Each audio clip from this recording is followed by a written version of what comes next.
আসসালামু আলাইকুম এভরিওয়ান, কেমন আছেন সবাই? নতুন আরেকটি ব্লগে আপনাদের সবাইকে আমার চ্যানেলে আবার ওয়েলকাম। তো অনেক দিন পর আসলে ভিডিও দিচ্ছি। আসলে সময় করে সব কিছু করতে পারতেছি না, এর ভিতরে আমার বাচ্চাটা একটু অসুস্থ, তো সব মিলে হচ্ছে না। তারপর একটু চেষ্টা করছি আপনাদের সাথে শেয়ার করার, আসলে ভালো লাগে একটু একটু শেয়ার করতে। তো যে দেখতে পাচ্ছেন ডিমের টোস্ট বানিয়ে নিয়েছি, আসলে নিয়েছি আমার মেয়েটার জন্য, যদি একটু খায়। ওরকম কিছুই খেতে চায় না, তো আমি ভাবলাম যে বানাই দেখি, আমারটা দেখে দেখে যদি ও একটু খায়। কিন্তু সে একটুখানিও খায়নি, উল্টা সে এটা ছিঁড়ে ছিঁড়ে ফেলে দিচ্ছিল। তো যাই হোক, আমার ননদের বিয়ে বলেছিলাম সামনে, আসলে বিয়ে আলহামদুলিল্লাহ হয়ে গেছে। এখন একটু কিছু কিছু ক্লিপ আছে আমার কাছে, তো ভাবলাম আপনাদের সাথে একটু শেয়ার করি। তো বিয়ের জন্য আমার হাজব্যান্ড আসলে যে পাঞ্জাবি কিনেছে ওটার সাথে ম্যাচিং আমার কোনো শাড়ি নেই, তো সে বললো চলো একটা শাড়ি কিনি। যদিও বা আমার ওরকম ইচ্ছা ছিল না, তারপর সে অনেক জোরাজোরি করার কারণে তো এখন বের হয়ে গেলাম। আসলে আর অল্প কিছুদিনই বাকি বিয়ের, তো লাস্ট মোমেন্টে আসলে যাচ্ছি মার্কেটে। আসলে রাইফাকে নিয়ে যাব কি যাব না, বা যাওয়া হচ্ছিল না। তাছাড়া আমার হাজব্যান্ডও টাইম বের করতে পারতেছিল না। তো এই যে শাড়ি পছন্দ করে হয়ে গেছে, তো এই শাড়ি কেনা শেষ। তারপরেও আমার শাড়ির সাথে যে ব্লাউজটা ওইটা বানাতে দিয়েছিলাম, তো এর জন্য কিছুক্ষণ ওয়েট করছি। তো ওইখানে আরও টুকিটাকি কেনাকাটা করেছি। তো আসলে রাইফাকে নিয়ে মানে বাচ্চা মানুষ নিয়ে মার্কেটে যাওয়া, তার উপর কেনাকাটা করে ভিডিও করা আসলে পসিবল ছিল না আমার জন্য। তো তাই আর ওইখানে ওরকম ভিডিও করিনি। তো এই যে বাসায় চলে আসছি, এই হলো আমার শাড়ি, আর এই যে শাড়ির সাথে ব্লাউজটা আমি ওইখানেই নিয়ে আসছি বানিয়ে। তো একটু তারা মজুরিটা বেশি নিছে, তারপর আমার জন্য ঠিকই আছে, যেহেতু আসলে তারা আমাকে মোটামুটি 2 ঘন্টার ভিতরে বানিয়ে দিচ্ছে। তার চেয়ে বড় আমার জন্য হলো আমার ব্লাউজটা খুবই পছন্দ হয়েছে, মানে আমি যেভাবে চেয়েছি ঠিক ওইভাবেই তারা তৈরি করে দিয়েছে। তো তাছাড়া আমি আরও কিছু কেনাকাটা করেছিলাম, আপনাদের বলেছিলাম। তো এখানে আমি একটা কট সেট নিয়েছিলাম 2 পিস। তো এটা আমার খুবই ভালো লাগছে, আর এত রিজনেবল ছিল, প্রাইসটাও মানে পুরো পারফেক্ট ছিল আমার জন্য। তো এটার কালারটা, তারপর যে কাজ, সব কিছু মিলে আমার এই ড্রেসটা খুবই ভালো লেগেছে। আসলে আমাদের কেনাকাটা সব মিলে 1 ঘন্টার ভিতরেই হয়ে গেছে, বলতে গেলে 1 ঘন্টারও কম সময় লেগেছে।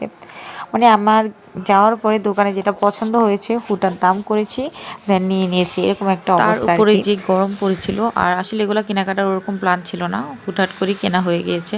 আসলে যে বললাম ব্লাউজ তৈরি করার জন্য যে সময়টা পেয়েছি, ওই সময়ের ভিতরেই আমি এগুলা কিনেছিলাম। ভাবছিলাম যে একটু হাঁটি, তো তখনই কেনা হয়েছে। তো যে দেখতে পাচ্ছেন আমার ব্লাউজটা আমার খুবই পছন্দ হয়েছে। তো এর সাথে 2টা আমি পেটিকোটও কিনে নিয়ে আসছি সিল্কের, যেহেতু শাড়ির সাথে পরবো। তো আমার পাশেই নূরজাহান ছিল, তো ওইখানে আমি আবার ওর জন্য, রাইফার জন্য কিছু ড্রেস নিয়েছি। আসলে কিছু না, যেহেতু আমরা একটু গ্রামে যাব এই বিয়েতে, তো গ্রামের দিকে যেহেতু একটু শীত পড়ে, তো ওর জন্য একটা শীতের ড্রেসও নিয়েছি। ওর বাবাও আরও কয়েকটা ড্রেস নিয়েছে শীতের, হালকা শীতের। তো একটু ভারী দেখে নিলাম, আমি জানি তো না গ্রামে কেমন শীত পড়েছে নাকি, তো এই জন্যই মেনলি একটু নেওয়া। তো ওর এই প্যান্টটা আর এই যে এটা যে একটা গেঞ্জি ছিল, এটা খুবই ভালো লেগেছে আমার কাছে, তো এই জন্য এটা নিয়েছি। তো আসার পথে দেখলাম অনেক খেলনা, তো আমি রাইফার বাবাকে বললাম এই দুটোও কিনে দাও আমাকে। আসলে রাইফার অনেক বেশি খেলনা হয়ে গেছে, বিশেষ করে টয়গুলা। তো তারপরও আসলে দেখে খুবই কিউট লাগছিল। রাইফা তো আসলে এগুলো দিয়ে অত খেলতে পারে না, কিন্তু আমি নিজেই লোভ সামলাতে পারছিলাম না। তো এর জন্য ওর বাবাকে বললাম যে আমাকে কিনে দাও, রাইফার জন্য কিনে দেবো। রাইফার নাম করে আমি নিজে নিয়ে আসলাম।